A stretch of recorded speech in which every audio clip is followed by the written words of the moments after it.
Okay, so now we're getting to the tricky part, or not the tricky part, but the part of the Genesis journey where Steve Hackett has left the band. So his sound and influence has now left the band.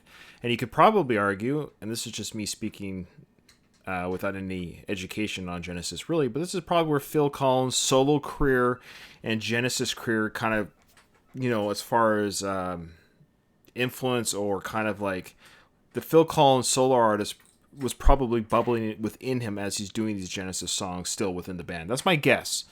And it doesn't take away from the music, but it might take away from people who don't like the non-prog type part of Genesis. And that I can understand.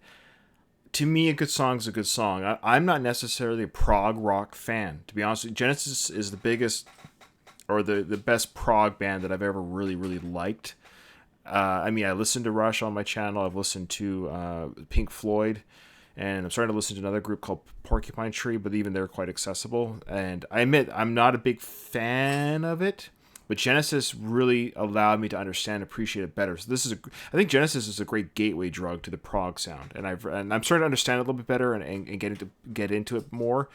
I don't know why I'm prefacing all this, but I got a feeling that this album, Then There Were Three, I believe is what it's called. Let me just double check. Oh, where'd it go? You can hear my daughter playing next to me. Yes.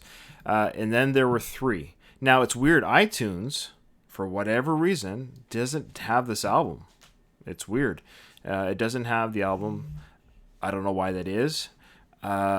So that's fine. But it does have the song that I want to do, Follow You, Follow Me. This came out in 1978. This is the first single without Steve Hackett in the band, so it'll be interesting to hear the change in sound. I'm 99% sure I haven't heard the song before, but because now we're entering the territory of this is 78, but we're getting close to the 80s, and as a child, I'm 3 years old when this came out, but now I'm starting to maybe hear songs on the radio with my parents and driving the car, and I might have heard the song before. I'm not sure. So it might not be a first time listen, but at the very least, I have the YouTube. Sorry, I got so many tabs going on the go. I apologize. Where'd it go? Where we go? So I have the YouTube live version, 1980 in London. So at the very least, I've never seen the video. Oh, another interruption coming in. Yes. What would you like? Okay, close the door. Go hang out. You gotta be quiet though, okay? Okay, here we go. Follow You, Follow Me, studio version first, and then of course we're going to watch that live version.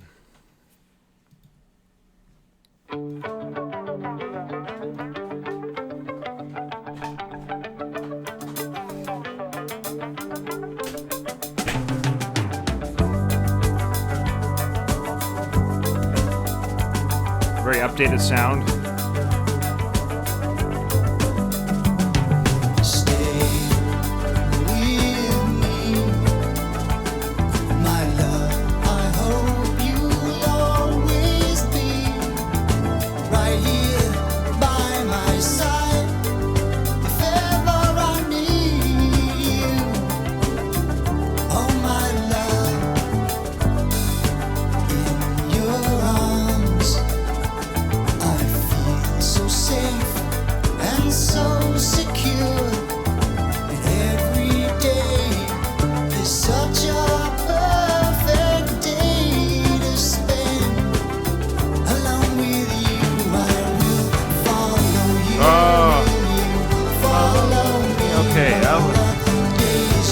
I love this song. Okay, I knew if I heard the chorus.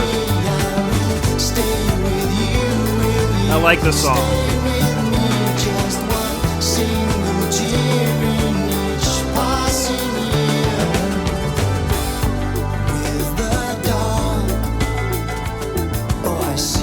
I've never really listened, but I know the song, of course. I didn't realize it was this old, 78.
Okay.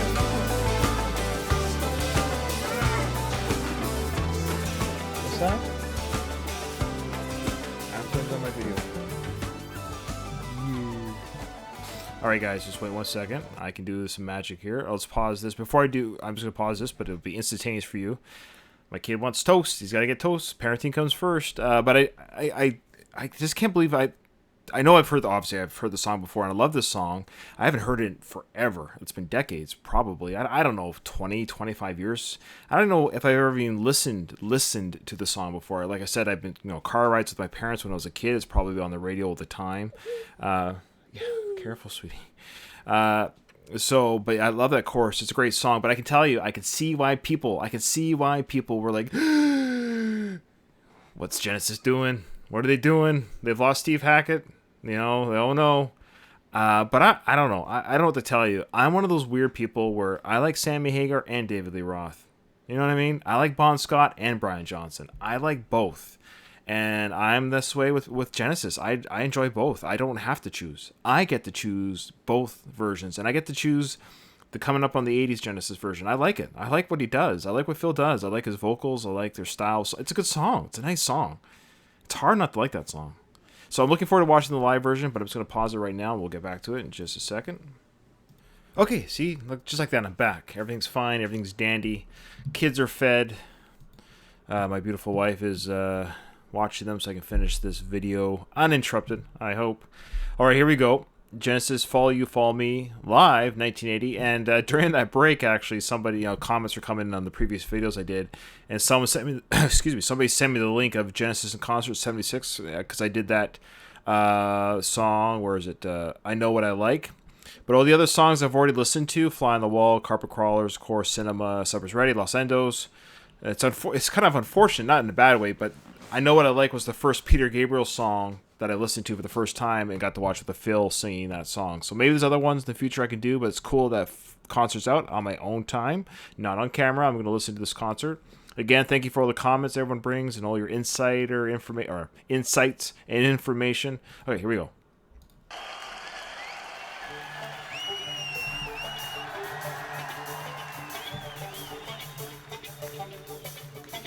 So cool guitar sound.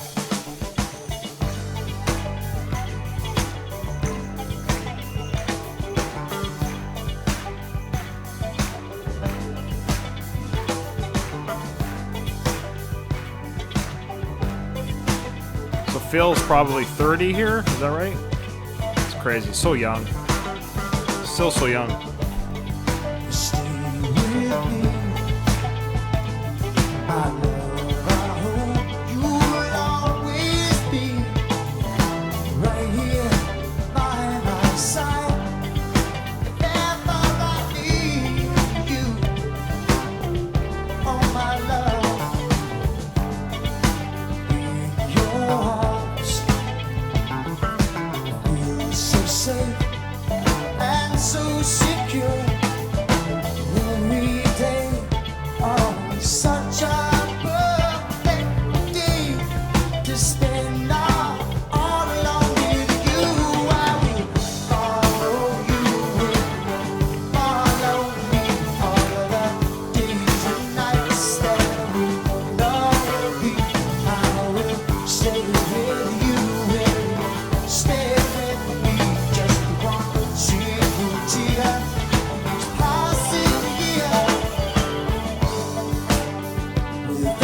see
I like it.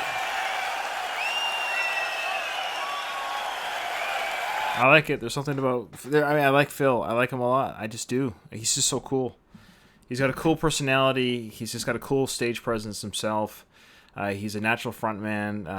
There's something cool about him as well. I really like. He's not crazy. He's not eccentric the way Peter is. But like I said, I like both. I like both for different reasons.